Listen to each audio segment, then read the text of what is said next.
Hey guys, so a lot of people will ask me when I'm live streaming, what tower do I do next, or what do I do as my first insane? So I thought it would be a good idea to make a very nice progression guide for most of the game in EToH, if not all of it, that you can follow along and do, and it should help you progress. So starting off, once you join EToH, you should spawn right here. On the ring select, you should press the enter button and you'll spawn right here. You go over to towers and then you go to beginner towers. Now, as of recording this, the area of Purgatorio is not out, but when it is out, this guide assumes that you've already done Purgatorio. So if you haven't done Purgatorio and it's out, do it. As of recording this, it's not out. It's like a tutorial area. So starting off in beginner towers, we have Tower of a Simple Time. Now this tower is good because it's a very easy beginner tower and it shows off a lot of the basic mechanics in the game. Like, look, oh, you can move that. There's moving parts, or there's conveyors. Look, actually moving parts. There's kill bricks, you take damage. So this tower just helps you learn the very basic things of the game, and it's a very good starting point. Look, there's even a skip here, which I missed. Okay. But yeah, Toast is a very basic tower, which should help you learn a lot about the game. Also, whenever I say things like Toast, it's just the acronym of the tower. So TOAST, Tower of a Simple Time would be Toast. So just for reference, I'm going to be saying that for the rest of the video. So next, you should probably do Tower of Anger. You should only do this next if Toast was a little bit of a struggle. If it wasn't hard at all, then you should probably move on to one of the next ones, because this one is very similar in difficulty, so it might feel like a waste of time to do. But again, this just helps you get familiar with the game, and it also shows off game mechanics, and it's basically just a good tower to do at the start. Alright, so next, I would recommend Tower of Madness. Now this tower, as you can see, was revamped. I would not recommend this tower if I made this video like a few months ago, but now this is a very good tower to start off with. Now this should be your first medium tower, and this is a somewhat big step up in difficulty compared to Toast and TOA, Tower of Anger, because this is medium, and it has somewhat harder gameplay, not too much harder, but a little bit harder, to the point where it's not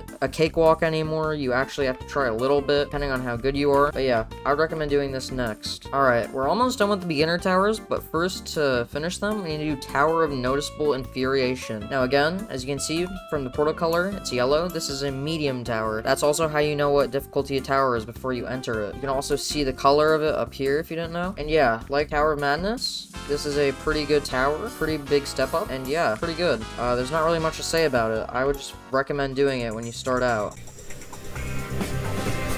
Alright, up next, you're moving on to intermediate. Now, this is where most people end up giving up, so I'm going to give you props to getting here. This is a very good thing. You've already made it to intermediate. Very good. So, Tower Effect is what I would recommend doing first. Now, this is probably the real main challenge if you've barely played obbies before, but if you have played things like difficulty charts or just hard obbies, this shouldn't be too hard, similar to the other ones, but this is a major step up. Now, again, this is a whole difficulty higher, so don't get discouraged if you struggle on it. You will probably fail a lot at first, but that's fine, because it's kind of the whole point of the game, you know? Alright, next I would do Tower of Killjoys. Again, we're kind of just going in the order of the difficulties. This one is also similar difficulty to Tower of Heck, but the frame is a little weird, as you can see. As you can see, it's like half and half, like one side's on here, one side's on here. Don't worry though, because this is a good thing, since if you fall on that side, you don't lose all of your progress, because you can't fall to the bottom. So yeah, there's a few tricky parts of this tower. One major thing about this tower that a lot of new players get confused on is all the way over here. So you can press that button right there, and then you make your way over here, and this should become activated. What you do is just listen to the sign, you keep moving ahead, and then there's a conveyor here, which takes you to a mini tower. I thought it would be good to show that, because a lot of people I've helped in this game usually get confused there, understandably. I don't know why they made it like that, but that's how you do that part of the tower. The final intermediate tower of this area is Tower of Keyboard Eating. Again, step up in difficulty. As you can see, it's red. This is a difficult tower. Now this one, again, don't be discouraged. Similar to Tower of Heck, since it's a whole difficulty higher. This should challenge you, even if you've played difficulty chart obbies. This is the point where if you've had prior obby experience in Roblox, this should start to challenge you if none of the things have already. And yeah, not much to say about it. It should be a pretty hard tower, even if you've played obbies before. But yeah, as you can see, the higher you get up, in this tower especially, there's lots of things to fall on, so that's very good. So at this point, a very big group of people have given up, because they realize that this game is very difficult, so good job. job. You got past even this.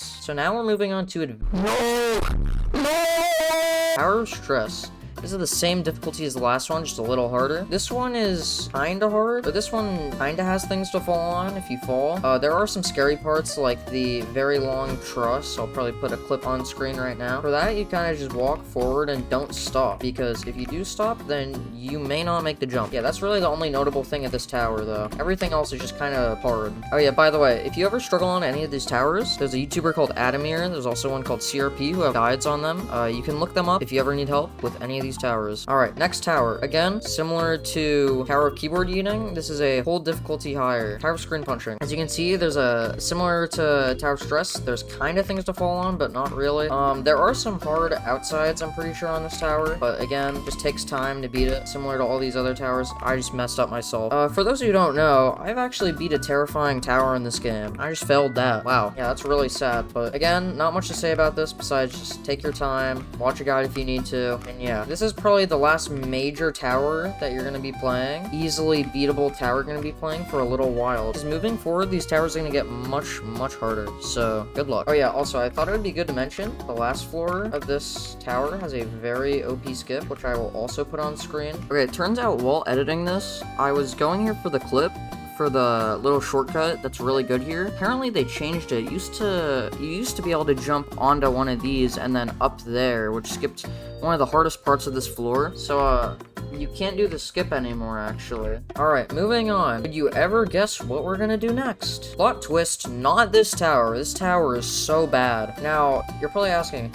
oh, the whole time we went in the order of the towers. Why don't we do this one? The reason why we don't do this one, because this is a steaming pile of garbage. You also may be asking, oh, why is this tower so bad? Why don't you want me to do it? Isn't it the next one? Isn't it good to do it in the right order? Well, no, not really, because there are a lot of stupid sections on this tower that when I was trying to beat it for this first time, above the skill level that this tower is, I was actually struggling a little bit, and that is not a good thing, because I'm pretty sure I was like 2 difficulties above this tower at the time as my hardest tower. So yeah, just don't play this tower. Also, this is terrible if you're on mobile. This is an ice section. Pro tip for ice, if you didn't know, you can just spam jump. It kind of removes the effect. There's certain cases in some towers where you can't spam jump, but it's just a good idea if you can jump to jump, because this is me trying to do it normally.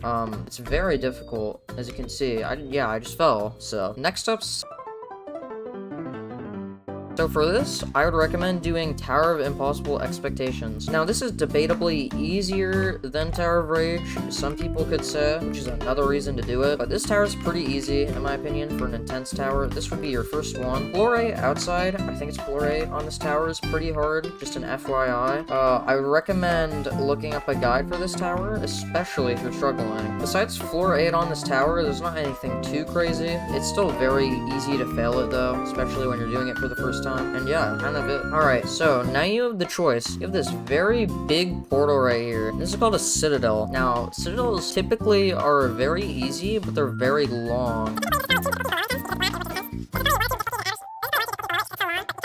Oh yeah, by the way, if you want, you can go to other areas of the game, which we're gonna have to start doing, because there's not really many options in this area to do left or next to a tower. So, if you go to Ring 5, there's a tower called Tower of Tokyo Heights. Now, this, in my opinion, is a pretty good tower to do, because it's very hard, but there's very little places to fall. So this could be a skill boost tower, if you really want to play it, but I'm pretty sure it is kind of long, especially if you loop fill it. So yeah, just warning you. Alright, now that you've done at least 1 to 3 intense towers, it's time for your first Remorseless. Now, you could do Tower of True Skill if you want to torture yourself, because this tower is so bad. Oh yeah, by the way, if you ever see this guy's name on a portal, do not play it. This guy is terrible. All jokes, by the way. He's not that bad. This tower, if you end up doing Tower of True Skill as your first Remorseless tower, I highly recommend over-practicing floor 9 like crazy, because floor 9 is so insanely difficult. I don't know, like, how to explain it. Like, the first time I played this tower, I think I made it to floor 8, and then in between the time me getting to floor 9 and finishing floor 9, it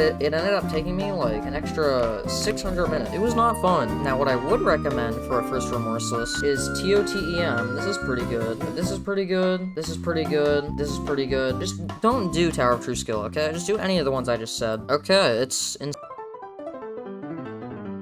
So if you thought Remorseless Towers took a while, then boy are you in for a surprise. Now we're in Ring 2 right now because one of my most recommended first Insane Towers is Tower of Difficulty chart. Now the reason I recommend this is because, oh yeah, you have to press F to enter that, by the way. I don't know why, but you do. Tower of Difficulty chart, if you didn't understand by the name, it's a difficulty chart. So this tower starts off with easy and it goes to catastrophic. But wait, I know what you're saying. Oh, I'm not even insane skill level. How do I do extreme, terrifying, and catastrophic? They make them very easy. There's also a safety net, a big thing to fall on the intense floor. I'll get to it really quick. It's very easy. All right, as you can see, on intense, it's basically impossible to fall because if you fall any point here, you just fall here, which is very, very convenient, just so you don't have to replay the early floors. Also, if you fall through this, I'm very disappointed in you. Now, some other towers I would recommend is Tower of Double Trouble in Zone 2. Basically, can't fail it once you get past the first part, unless you fail the last jump, which is very difficult to do in my opinion. Thanos Tower in Ring 1 is pretty good to do as a first Insane Tower.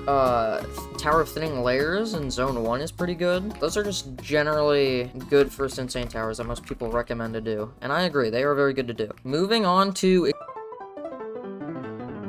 Now we're in Ring 9, and if you didn't know, you have to get more towers to unlock more areas. You can just do easy towers in other areas, but Ring 9 has a lot of extreme towers. Well, only 2, but they're both good. One of them actually just got moved up recently. So the extreme towers that I would recommend doing first is either Tower of Bloodthirsty Kinos, Tower of Frightening and Confusing Trials, and then in Zone 3, we have Tower of Hopeless Heck. I know, I said heck. Oh my gosh, family friendly, guys. And Tower of Astral Eclipse in Zone 8. These are all very good extremes. Now, personally, I haven't done Tower of Astral Eclipse, but I can tell you all the other 3 are pretty good in my opinion. Tofax is mostly classic and simple gameplay. Tower of Bloodthirsty Kinos is also kind of simple. The final stretch is very hard, just a warning, so don't get your hopes up when you get to the final stretch. Tower of Hopeless Heck is pretty easy. It has a lot of spots you can fall onto if you fall. And Tower of Astral Eclipse, again, I don't know much about, but apparently the final stretch of it is pretty safe to fall, so yeah, that's what I would recommend. Alright, starting off in Ring 5, for a first terrifying, we have Tower Frightening Nightmares. Please do not do this tower. I did this first, and I had a terrible time. I had a very bad time. The Tower of Impossible Movement, Tokav, I haven't really played much of this one, so I wouldn't know much about it. And